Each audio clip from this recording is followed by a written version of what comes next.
हरदोई की हर खबर देखें सिर्फ हरदोई लाइव न्यूज पर। हरदोई का अपना वेब पोर्टल। कोविड-19 की तीसरी लहर के दृष्टिगत जनपद स्तर पर की जा रही तैयारियों के संबंध में जिला अधिकारी अविनाश कुमार ने स्वास्थ्य विभाग व जिला स्तरीय अधिकारियों के साथ समीक्षा बैठक हुई। बैठक के दौरान डॉक्टर पंकज द्वारा कोविड-19 से संबंधित मूलभूत सुविधाओं की उपलब्धता एवं सक्रियता के संबंध में पावर प्वाइंट प्रेजेंटेशन के माध्यम से समझाया। जिलाधिकारी ने उपस्थित प्रभारी चिकित्सा अधिकारियों से संबंधित सामुदायिक स्वास्थ्य केंद्रों में कोविड-19 की तीसरी लहर से निपटने की तैयारियों के संबंध में जानकारी ली।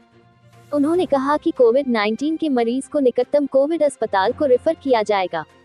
उन्होंने कम टीकाकरण वाले ब्लॉकों के प्रभारी चिकित्सा अधिकारियों से कड़ी नाराजगी जताई और निर्देश दिए कि टीकाकरण की गति बढ़ाने के लिए संबंधित विभागों से समन्वय स्थापित कर आवश्यक कार्यवाही की जाए।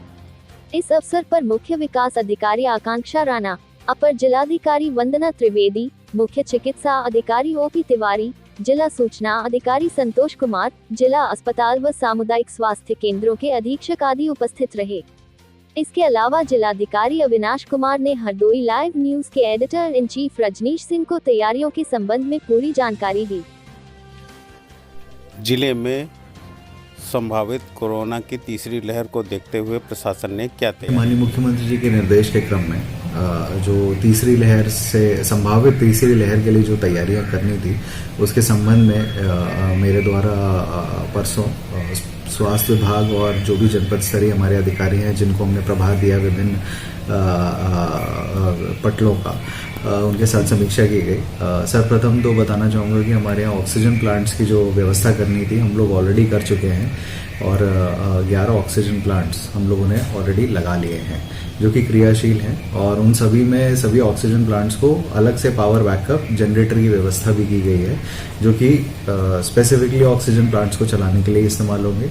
इसके अलावा जो मैन पावर का एस्टिमेशन है, जो डॉक्टर्स के ड्यूटी रोस्टर्स हैं वो भी बना लिए गए हैं। जैसे ही कोई लहर की संभावना आती है या लहर आती है तो उसके लिए जिस प्रकार से डॉक्टर्स को कहाँ से लिया जाएगा और वो कहाँ अड्यूटी करेंगे वो ऑलरेडी चिन्हांकित किया गया है। उनकी ट्रेनिंग करा दी गई है, नर्सिंग स्टाफ की ट्रेनिंग हो गई है। जो हमारे कोविड हॉस्पिटल्स जो 4 हमने रखे हैं 52 CHC को, और जो हम 52 CHC हो गई, शाहबाद CHC, संडीला और अहरोरी CHC, ये 4 CHC पे 50-50 बेड की व्यवस्था करी गई है। इसके अलावा 100 बेड हॉस्पिटल, डिस्ट्रिक्ट हॉस्पिटल पुरुष, वहाँ पर भी हम लोगों ने बेड्स की व्यवस्था करी है जिसमें 50 बेड पीकू के रहेंगे डिस्ट्रिक्ट हॉस्पिटल में, मेल हॉस्पिटल में, और 40 बेड पीकू के हमने 100 बेड हॉस्पिटल में रखे हैं। इसी तरीके से ऑक्सीजन की अगर हम बात करें तो हम लोगों के पास कॉन्सेंट्रेटर्स भी लगभग 800 हैं जिले में।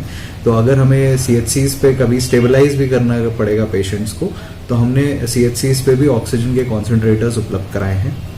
इसके अलावा एक स्टैंडर्ड ऑपरेटिंग प्रोसीजर, एडमिशन किस तरीके से होंगे, ट्राइजिंग कहाँ होगी, यदि कोई आदमी को पता नहीं है, सिम्टम्स हैं और वो CHC पे जाता है, कहीं उसे ऑक्सीजन लेवल कम हो रहा है और वो CHC कोविड हॉस्पिटल नहीं है, तो भी हम लोगों ने मैंने ये निर्देश दिए कि हर CHC पे कम से कम 2 से 3 बेड स्टेबलाइजेशन के लिए रखे जाएं, जहाँ पे कॉन्सेंट्रेटर्स अवेलेबल हमने करा दिए ताकि कोई पेशेंट को ऑक्सीजन की कमी ना महसूस हो और पहले हम उसे स्टेबलाइज करें, उसके बाद फिर हम रेफरल में उसे, जो अगर मॉडरेट सिम्टम का है तो उसे हम नज़दीकी CHC पे भेजेंगे, अगर गंभीर होगा तो उसे 100 बेड या फिर डिस्ट्रिक्ट हॉस्पिटल में लेके आएंगे। इसके अलावा जो कंज्यूमेबल्स हैं, जो हमें मास्क चाहिए, PPE किट्स चाहिए, वो सब का क्रय ऑलरेडी किया जा चुका है। और जो मैन पावर, जो हमें अतिरिक्त मैन पावर चाहिए होती है, जैसे सफाई करनी हो गए, लैब टेक्नीशियंस हो गए सैम्पलिंग के लिए, वो सब भी हम लोगों का ऑलरेडी किया जा चुका है। वो सब तैयारी है। जो सैम्पलिंग करने के लिए और जो कॉन्टैक्ट ट्रेसिंग के लिए टीम्स को गाड़ियों की ज़रूरत है, वो भी हमारी तैयारी पूरी है। और जो दवाएं की उपलब्धता, जो प्रश्न उठते हैं, तो दवाओं के भी हम लोगों ने जो इंडेंट्स जिसकी आवश्यकता है वो ऑलरेडी प्लेस कर दिए गए हैं। और यदि ये भी दिखवा लिया गया है कहीं कोई एक्सपायर्ड दवाइयाँ हैं तो उसको भी हम उसका निस्तारण करके उनकी भी उपलब्धता सुनिश्चित करा लें। तो एक पूरी जो कोविड मैनेजमेंट संबंधित जो भी तैयारियां करनी होती हैं आपदा की, वो हमने कर ली है। और ये भी बताना चाहूँगा जिले के लिए एक और खुशी की बात यह है कि हमने एक नया नगर पालिका में कोविड कमांड सेंटर हमने बनाया है, जो कि शीघ्र ही क्रियाशील होने जा रहा है, उसमें हम लोगों ने HCL के सपोर्ट से एक एडवांस्ड कोविड मैनेजमेंट सिस्टम भी बनाया है उसमें, जिससे कि कोई भी जितना भी कॉन्टैक्ट ट्रेसिंग का काम है या फिर अगर कोई भी यहाँ पे कॉल करता है एम्बुलेंस वगैरह के लिए, तो हम एक ही पॉइंट से सारी चीज़ें गवर्न करेंगे और वो सिस्टम में उसका डेटा रहेगा, ताकि कोई ये ना कह सके कि साहब रजिस्टर मेंटेन ना करना पड़े हमें, और हम लोग पूरी एक इंटीग्रेटेड तरीके से सबको सुविधाएं उपलब्ध करा पाए। और मुझे पूरी उम्मीद है अगर कि भगवान न करे कोई तीसरी लहर आए, और यदि आती है तो उसके लिए हम लोग प्रयासरत हैं। परंतु आपके माध्यम से मैं सभी जिले के लोगों से अपील करना चाहूँगा कि कोविड नियमों का अनुपालन करें। सबसे महत्वपूर्ण बात कि कुछ लोगों द्वारा अभी भी प्रथम डोज नहीं ली गई है।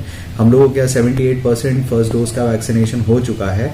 वैक्सीन की कोई कमी नहीं है, हम लोग घर घर जाकर भी वैक्सीनेशन करने के प्रयास कर रहे हैं। तो भागे नहीं, छुपिए नहीं, और अपना स्वतः आगे आएं और कोविड का टीकाकरण कराएं, और कोविड के विरुद्ध इस लड़ाई में पूरे संपूर्ण दुनिया जो इस लड़ाई से जूझ रही है, जिसके खिलाफ लड़ रही है, उसमें अपना सहयोग दें।